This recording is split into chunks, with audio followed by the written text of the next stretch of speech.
वियोग, भगवान से जो तुमने वियोग कर रखा है, तुम जगो। जे ही जगोगे तो जे ही जाने जग जाए हेराई, जागे जथा स्वपन भ्रम जाई। कोई नहीं यहाँ। एक कल श्लोक, मत्तः परतरम नान्यत् किंचित् अस्ति धनंजय, मेरे सिवा कोई नहीं। ये कब पता चलेगा? जागने पर। तो हमें बहुत कुछ दिखाई दे रहा है, स्वप्न है। उमा कहूं मैं अनुभव अपना, सत हरि भजन जगत सब सपना।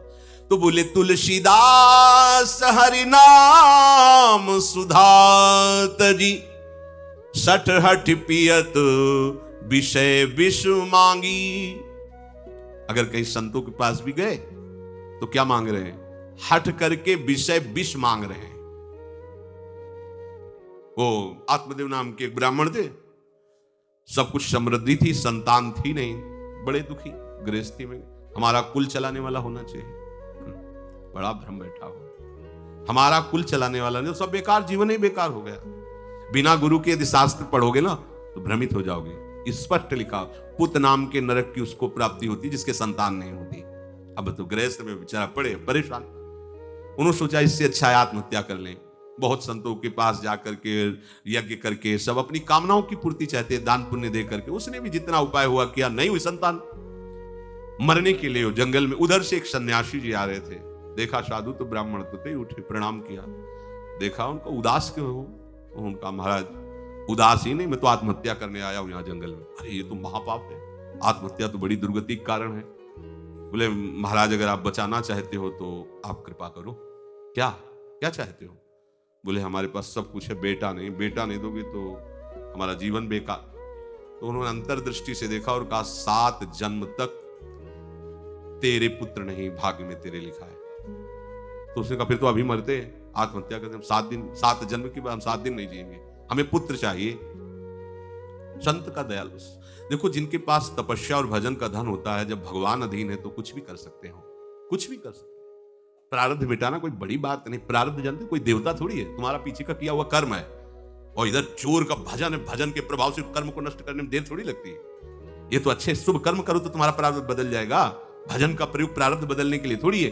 पर वो ऐसा हट किए तो उनका देखो, हट करने से लाभ नहीं मिलता है। उनका हमें उपदेश नहीं, हमें पुत्र चाहिए। अगर आप भगवत प्रेरित होकर यहां आए हो तो आप हमें। तो उन्होंने तपस्या के बल से फल की रचना की। उनका जाओ अपनी पत्नी को ये फल पवा दो और इससे निश्चित पुत्र होगा। बहुत प्रसन्न, कामना पूर्ण थी। तो देख लो प्रभाव, देखो कामना का। प्रसन्न हुए आए। धुंधुली नाम था उनकी पत्नी, नाम भी बहुत बढ़िया था, धुंधुली। वो कहा कि देखो ये फल खा लो, तुम्हारी संतान हो जाएगी। बहुत मीठी बात बोलती थी, मृदुभाषी, कपट हृदय। अलग अलग क्षेत्र होता है, हृदय कपट और मुख में मीठी बात। बहुत संभल के व्यवहार करना चाहिए ऐसे लोगों से। मधुरिया बानी, मीठी, क्या मृदुभाषा। नहीं प्रीतम, आप चिंता मत करो, फल ऐसे थोड़ी खाया जाता है, नहा धो के पवित्र होके फिर। हाँ उनका ये बात, आप अपने काम में लगो, हम पा लेंगे ऐसा। अब आपको विश्वास है? बोले विश्वास तो है, इसमें क्या विश्वास, आप भी तो चाहती ना पुत्र हो। बोले हाँ। वो जो ही गए सो अपनी बहन को बुलाया और कहा सुनो, अभी तो हम 4-5 रोटी कढ़ी चावल सब पा लेते हैं, पूड़ी खीर पुआ। गर्भ रहेगा तो पेट तो उसी से भरा रहेगा, तो हमारा भोजन रुक जाएगा। बोले हाँ ये तो बात है। जब पेट बढ़ेगा, अगर घर में आग लग गई तो फिर हम भाग नहीं पाएंगे, तो हम जल जाएंगे। ये निगेटिव सोच वाले लेते।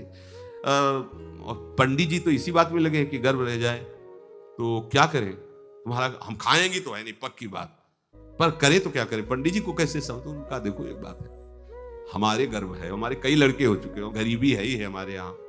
तुम कुछ पैसा दे देना और ये नाटक करना कि मैं गर्भवती हूं, बच्चा समय होने पर हम पहुंचा देंगे, हम घोषित कर देंगे हमारा बच्चा मर गया। तो पंडित जी को तुम नाटक में बताते रहना कि गर्भ है, बच्चा हो जाए। पंडित जी कह देना बच्चा हो गया है, तो बोले दूध पिलाने की समस्या आएगी। तो बोले ये तुम कह देना कि पहला बच्चा है, हमारे वक्षा स्थल में दूध नहीं, हमारी बहन का था तो मर गया बच्चा, तो उनको बुला लेती तो बात बन जाएगी, बढ़िया बात हो गई। परीक्षा के लिए फल गाय को खवा दो। गाय को खवाया, ठीक समय पर गोकर्ण जी प्रकट हुए, दिव्य तेजो में बालक, कान केवल वो गाय के, बड़े ही विद्वान और भगवत भक्त संत के द्वारा। कहा था 7 जन्म तुम्हारे भाग्य में, बच्चा नहीं तो नहीं है, देखा, गाय के हो गोकर्ण जी प्रकट हुए। उधर उनके जो बच्चा पैदा हुआ उसे ही नाटक के द्वारा पहुंचा दिया गया, वैसे ही पूरा जैसा पहले पक्का हुआ।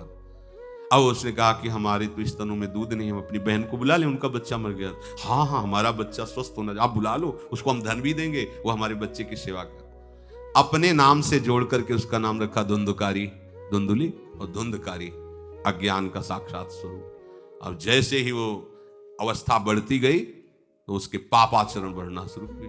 बच्चों के साथ खेलता, खेलते हुए बच्चों को उठा लेता और कुएं में डाल देता, मतलब घोर अत्याचार। गोकर्ण जी हर समय भजन साधन शास्त्र स्वाध्याय। जब और बड़ा हुआ तो माता जी को अपने डंडों से रोज पूजन करता और पिताजी को गाली लात थप्पड़। पिताजी तो रो पड़े।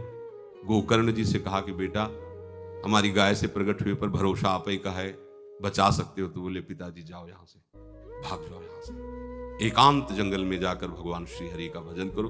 उन्होंने 2 श्लोकों में उपदेश किया। दूसरा श्लोक है धर्मम भजस्व सततम त्यज लोक धर्मान सेवन सदा साधु पुरुषं जहि काम तृष्णाम अन्यस्य गुण दोष चिंतन मास मुक्त्वा सेवा कथा रसम हो नितराम पिबत्वम। हे पिताजी, अब तुम लोक धर्म का त्याग करके भागवत धर्म को स्वीकार करो। एकांत में जाकर साधु महापुरुषों के संग से उनके उपदिष्ट उपदेश के अनुसार आचरण करो। प्रभु की लीला कथा सुनो, ना कोई कामना ना कोई तृष्णा, किसी के गुण दोष का वर्णन मत करना और सदैव भगवत सेवा भावना में रहना। इसी जन्म में तुम्हें भगवत प्राप्त। वो तो उधर गए। इतनी पिटाई की उसने मां की कि मां कुएं में गिरकर आत्महत्या कर ली।